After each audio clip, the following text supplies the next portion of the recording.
Right, okay. My name's Chris Taylor. I'm a web developer from Leeds, amazingly. I made my first professional website, I realised this earlier, in 1998. Can you believe that? Young skin, eh? But tonight, I'm not going to talk to you about code. I'm not going to talk to you about strategy or design. I'm not even going to talk about progressive enhancement, which, for those of you that know me well, is almost a miracle. Instead, I'm going to talk to you about web matters. Now, let's get started. Is that working?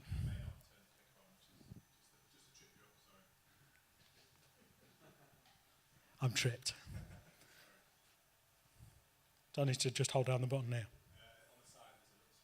Oh, the little switch on the side. Technology, eh? Right. Now then, if you were a policeman, you would probably be a member of the Police Federation. If you're a dentist, you would probably have the backing of the British Dental Association or a similar organisation. And if you're a builder, you would probably be a member of the Federation of Master Builders. Everyone's seen the signs on the back of vans like this, haven't they, yeah? Even estate agents have their own national association that they can join, not to mention those that work in the carpet industry. In fact, if there's an industry you can think of, there's probably an organisation or association dedicated to it, maybe even more than one. As a slight aside, you can see some logo design challenges here. My favourite, no, it's not the Association for Continence Advice or the Pig Veterinary Society, but the little one in the corner, the Institute of Meat. That's my kind of place. Now, these associations and organisations have spokesmen who can provide informed commentary. Now, I don't know about you, but when the vegetable shortage was going on, what I needed was some words from Dieter Lloyd of the British Leafy Salads Association. But my favourite is right here. It's the Association of Master Upholsterers and Soft Furnishers. Behold the logo. Behold the upholstery on the logo. Ah, it's great. Now, I was wondering, okay, there's clearly a lot of these organisations out there, but how many are there in the UK? And the best list that I could find is the one that the government publishes of approved organisations for which you can claim tax back on your subscription fees. How many are on that list? 2,870 of them, and they're just the approved ones. Of course, there are a lot more besides. But what about the web? What organisations and associations and industry bodies can we as web professionals join? Well, it turns out there's quite a lot. There's stuff to do with design and databases and testing and UX. There's even a chartered institute for IT. And all of these provide similar services. Stuff like certification, member directories. And they give out awards quite often to each other. They do training, sometimes with a CPD element, if anyone's heard of that. And of course, there's the whole networking aspect of being in a group of, like-minded individuals. But in an environment where the very fabric of our industry is being threatened, we need more than this. We need the A-team. No, I'm kidding. What we actually need is consultative status. And I'll come back to what that means later. Now, you may be thinking, hang on, what did you just say? You made a bit of a wild claim there, and I did make a wild claim. What I said was, we need the A-team. No, not that, you say. Something about the fabric of our industry being threatened. And yet, it sounds a bit hyperbolic, but let me dive into that a little bit. Stuff like data privacy and encryption, accessibility. These fundamental principles of the web are being undermined and eroded and sometimes even swept away by the machinations of politics. Massive legislative changes like Brexit and GDPR are going to change how we do our jobs. And that's not just the code that we write, the systems that we design, the user flows that we come up with, but actually our whole approach to users and their data. Now, who are the people that are writing these laws that are going to affect us so much?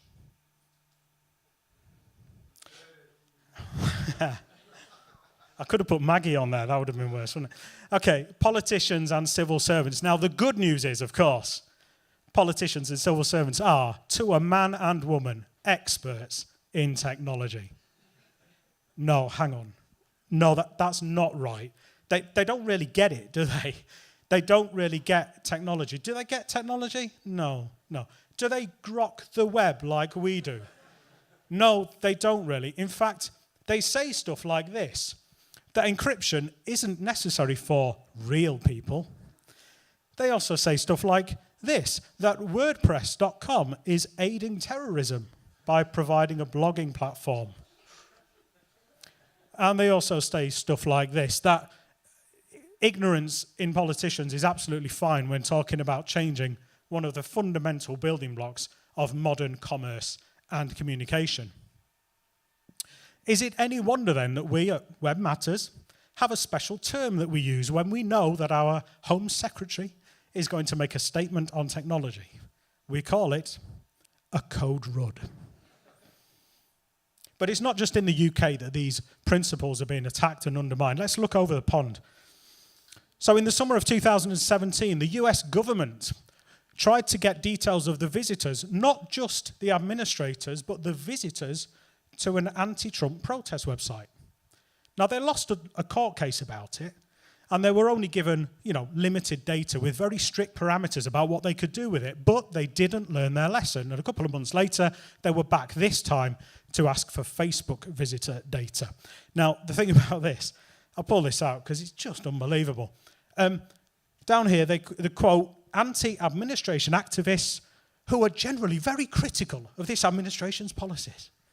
Well, if that's all you need to do to have your details swept up by the government, then we're in a bad situation. It's sounding a bit like Big Brother, isn't it, really? And not the TV program. I mean, the book. Anyway, you're with me. And, of course, what happens in the US today might happen anywhere tomorrow because, after all, the UK already has the most sweeping surveillance powers in the Western world, according to The Guardian. And if you don't trust them, maybe you trust this guy who knows a little bit about government surveillance. The most extreme surveillance in the history of Western democracy. That's what we're living in today. So extreme, in fact, that last week, the infamous Snoopers Charter was deemed to be illegal. Does anyone see that? Now, of course, we're not saying that web companies don't have a part to play in combating terrorism and copyright infringement and all of that kind of stuff, because clearly we do. What we're saying is, what is this costing us? This legislation, these laws that are put in place, what's it costing us? What's it costing our industry? What's it costing our users? And crucially, who speaks for us to the people in the corridors of power? Now, you might be thinking, well, this is all very highfalutin, but nothing to do with me. Don't make that mistake. Who remembers the cookie law? Who's still dealing with the cookie law? That was a mess, wasn't it? Does anyone remember living through that? Yeah. Now, could that have been done better if there'd have been some engagement between the technology professionals and the people writing the laws? I think so. That was just a foretaste of things to come. How about VATMOS? Anyone know about VATMOS? I've seen a few nods here. Okay, now VATMOS was a great idea. It was an EU legislation that said, okay, there's these massive companies that put their headquarters in Luxembourg, pay a tiny amount of tax, but sell stuff all over Europe. Well, we think they ought to be taxed properly based on where they sell their goods. Sounds like a good idea, doesn't it? Right? Except that law caught up thousands, tens of thousands of tiny little businesses selling digital goods from their back bedrooms. Literally, people that were selling knitting patterns based in the UK, and they were selling knitting patterns to France, would have had to register with the French VAT system to pay tax on those sales. It was a crackers situation, but there is a slightly happy ending because some simplifications and thresholds are coming. That's only happened because of grassroots activists, like those ladies over there, getting involved and actually going to the EU and talking to them, saying this law does not work in real life, we need to change it. And some changes are coming, which is great. Now, the time has come for us to really care about our industry. The time is over for us to think that the web is just a special place where meat space laws don't apply, because they have done in the past, they do now, and they will increasingly do in the future. And without knowledgeable people like us getting involved, we're going to end up with a web that we never asked for and we don't like and we don't want. We need to care about our users, about our jobs, about our industry, about ourselves. What we need to do is organise and meet the lawmakers on their turf. Because changes won't happen through online petitions. I know it feels good kind of signing up and clicking the button, but that just isn't how the game is played. You can't bring a hackathon to a committee fight. What we need to do is engage with the lawmakers. And when we do, good things can happen. This was just last month. There was a data protection bill going through Parliament, and in its natural state, it would have made people who are doing security research basically into criminals overnight. So these security researchers went to the government and said, that bill needs to change. Here's how. There are some changes to the bill, and now people are happier. It's probably still not perfect, but at least it's improved. That's what happens when people engage with politicians. It won't always work. As we know, we've all dealt with the government before, but we have to try. Now, earlier on, I said my favourite logo and association was the Association of Master Upholsterers and Soft Furnishers. So, let me tell you a story. Is everyone sitting comfortably? Can you appreciatively stroke the upholstery on the chair that you're on and give thanks for the work of the good burgers of the AMUSF? There we are. Right, here's a story. The year is 1947.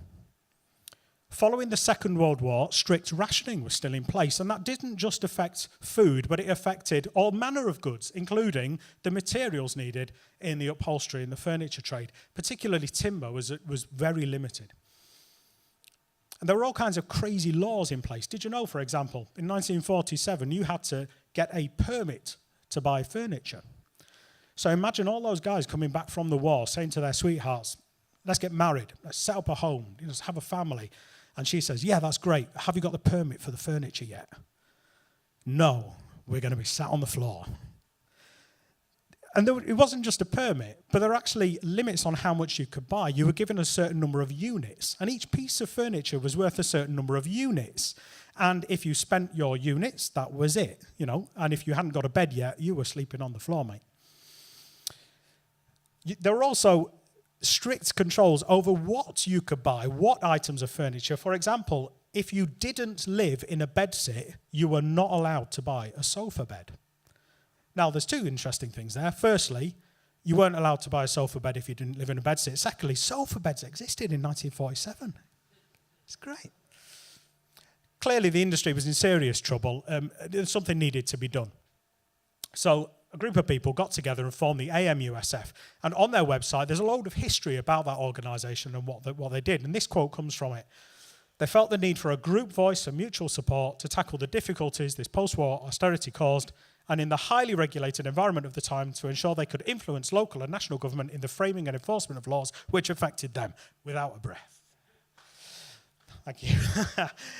That's a bit of a mouthful. So here's the important bit. They felt the need for a group voice so they could influence local and national government in the framing and enforcement of laws which affected them. Now, I think there are clear parallels to the situation we find ourselves in today. And maybe, just maybe, we need to influence the laws which affect and will affect us more and more in the future. Now, there's a wonderful pamphlet that was written in 1967 by the AMUSF that talks about the first 20 years of that wonderful establishment. This is a quote from it. For any enterprise to succeed, it must have enthusiasm, perseverance, adaptability, and vision. This will always apply, but particularly in this era in which governments interfere with the activities of the ordinary citizen, possibly to a greater extent than ever before. 1967. They had no clue what changes the internet and the web would bring to everyday lives. They had no clue what legislation we would be looking at now that is affecting our industry, our lives, and the lives of our users. But they organised themselves to do something about the situation they found themselves in at the time. And we must do the same. What the AMUSF got and what we need is consultative status. Now, that's a posh phrase. And what it means is this, that whenever the government is considering legislation, like the bill, the data protection bill we talked about earlier, all the organisations that have consultative status with the government are consulted, and they can have input on that law and shape it so it works best for them, their users, the members of their industry, and the industry as a whole. And thankfully, a lot of politicians and civil servants actually want us to engage with them. They don't want to come up with laws just by themselves. They want us to engage, they want us to have some input, and they want to make the laws right because it saves them hassle later on. But here's the thing. Governments deal with industry bodies, not with individuals. One of the founders of WebMatters said this: any individual can, of course, engage with the committee process, but that person's word carries all the weight of an old man shaking his fist at the cloud. So, we've started something. It's called WebMatters. It's the industry body for the web in the UK. It started just a year ago as a pub discussion. I think all of the greatest things that humans have ever done started as a pub discussion. Am I right? I think so. And in September 2017, we were having our inaugural annual general meeting, which I attended virtually because, hey, technology, right? So this is really happening. We're starting to garner support from individuals in the industry up and down the country, which is why you get people like me stood on stages like this, giving talks like that. But I expect you have a few questions. And the first and most obvious question is, well, who's it for? And the answer is simple. If you work on the web, this is for you. It doesn't matter if you're a developer, or a designer, a content strategist, UX person, a tester, a database developer, server administrator, hardware person, or you just run a business which is to do with the web. If you consider that your livelihood is on the web, you work on the web, this is for you. We're a really broad church. We don't put any restrictions on who can join. Secondly, what's it going to cost? It's 20 quid a year. Now, in order to get consultative status, the government has to know that we're a bona fide organisation, like we're a proper registered company, which we are. Sorry, non-profit. James is on the committee. What's the proper thing? Is it?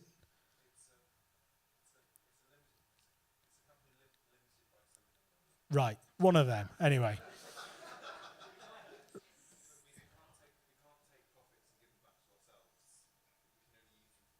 Really? Screw that. No, that's great. So we're like a proper charity thing, you know, a proper limited company. But we need to prove that we actually represent the interests of members in a real industry. And how do you get real members? Well, they pay a subscription fee. So we've set the subscription fee at 20 quid, and basically that's enough to pay for costs, you know, keep the website running, the lights on and stuff like that. And also pay for halls like this if we need to have meetings. But everybody involved in Web Matters is a volunteer. Nobody's getting paid out of it. And the really important thing here is that it's individual membership only. You cannot join on behalf of your company. We are not and never will be a cozy club for CEOs to go and play golf together. We're about the real individual people, the grassroots people building the web every day for their job. So that means if you're freelance, doesn't matter. You pay your money, you get your membership, that's it. It stays with you. If you work for a company, a big company like I am at the moment, you pay my money, I'm a member, that's it. And if I move on, the membership stays with me because it's to do with me, not to do with the company I work for. Everyone get that, right? So we represent each person working on the web as an individual. Third question is, well, what are you doing? What do you actually do? And the first thing we're doing is obviously working towards consultative status, which is like a long, you know, just like red tape, man, you don't want to know. Anyway, we're on the road, we're getting there. The thing that would really help us with that is to obviously get members, you know, have people that want to sign up, want to professionalize the industry, want to get involved in this thing. Now, you might be thinking, well, how many members do you need in order to kind of be recognized as an industry body and get consultative status? Well, there's an organization in Scotland who have consultative status with the Scottish government up there, and they have 700 members. That's it. And they can influence the laws that are written in Scotland for their industry. I forgot which industry it is, so don't ask me. So if just a handful of people can influence laws in one country, why can't they do it, UK-wide. Now, I bet between all of us in this room, we know 700 people just in Leeds that would consider themselves to work on the web, let alone UK-wide. So we could do this. The second thing that we're doing is we're starting a conversation about ethics in the industry. And a lot of this is prompted by GDPR and about data privacy and stuff like that. I think quite a lot of us will have been in situations where we've done stuff because the boss has told us to or the client wants it, where we've thought, not sure that's right. Or we've thought later on, well, I did that and it felt right at the time, but now I'm not so sure. We want the web industry to be known for doing the right thing for itself and for its users. And that's really important.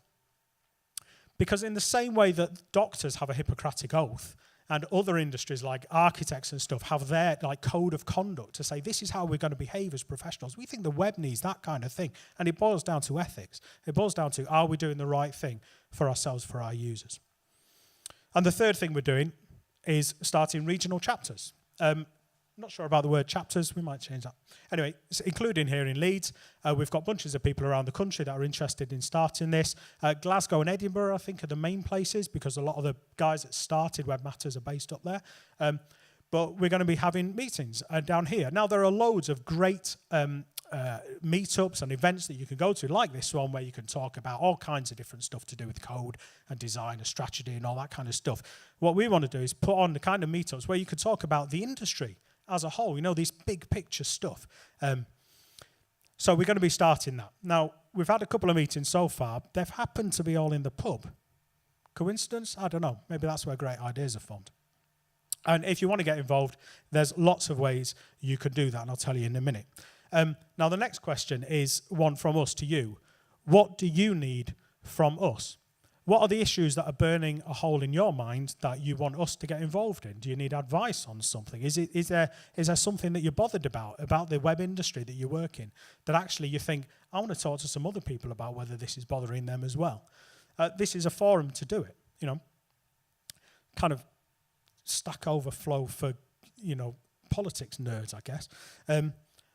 But because this is a grassroots organisation, it's about you. It's driven by the membership. The things that we're going to do is driven by people like you in the web. The stuff that matters to you is going to be the stuff that matters and the Web Matters gets involved in. Okay, how do you get involved? Well, it's really simple. We've got a website, which is web-matters.co.uk. Go there. There's blogs. There's nice posts on there. On there, you can also read our manifesto, which is pretty good. There's stuff about our privacy policy, there's a code of conduct, and there's stuff about history, which includes information on the people that are in the committee. You can sign up as a member, and you are the first people in the country to see that link, because so far it has only been posted on our Slack channel. This is the first time we've actually advertised this. So, hey, lucky you, eh? So you could go to Member Mojo and sign up there. You could go to Slack and sign up to our Slack channel, and that's free. You don't have to be a member. You can just come and join in Slack. There are some channels which are locked out just for members, but mainly you could just join in the conversation, and you can also follow us on Twitter. Okay. That's it from me. If you have any questions, I need to have a drink first because my throat's really dry.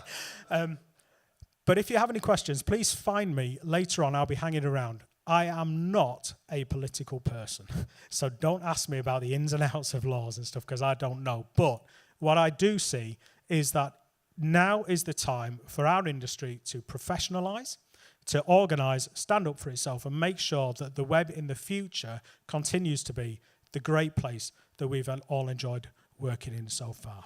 Thank you very much.